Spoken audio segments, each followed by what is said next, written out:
નમસ્કાર મિત્રો, સ્વાગત છે તમારું અમારી YouTube channel Gujarat jobs and news. મિત્રો, લઘુત્તમ વેતન મેળવતા રોજિંદા કામદારો શ્રમિકો માટે ખૂબ જ સારા સમાચાર સામે આવ્યા છે.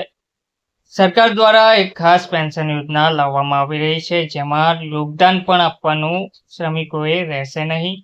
આ યોજના કેન્દ્ર સરકાર દ્વારા લાવવામાં આવી રહી છે, જેનાથી દેશભરના વિભિન્ન પ્રકારના નિર્માણ કાર્યોમાં લાગેલા લગભગ 6 કરોડ શ્રમિકોને કેન્દ્ર સરકાર મોટી ભેટ આપવા જઈ રહી છે.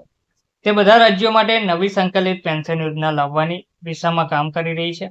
આમાં શ્રમિકોએ કોઈ યોગદાન આપવાનું રહેતું નથી, બલકે નિર્માણ કાર્ય પર લેવામાં આવતો ઉપકર શેષની રકમનો ઉપયોગ કરવામાં આવશે. આ યોજના ગીગ વર્કરની પેન્શન યોજના જેવી જ હશે. સૂત્રોનું કહેવું છે કે શ્રમ તેમજ રોજગાર મંત્રાલય પેન્શન યોજનાના ફોર્મેટ પર કામ કરી રહ્યું છે. આ યોજનાનો અસલ લાભ રાજ્ય સરકારોના માધ્યમથી શ્રમિકોને મળવાનો છે.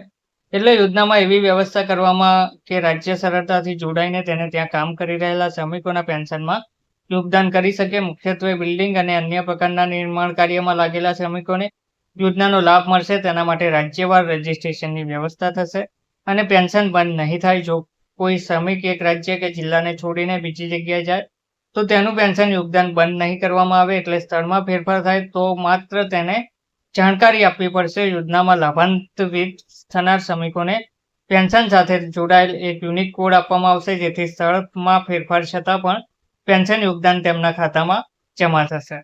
તો રાજ્ય સરકાર નિર્માણ કાર્ય પર 1 થી 2% વચ્ચે શેષ એટલે કે ઉપકર વસૂલે છે.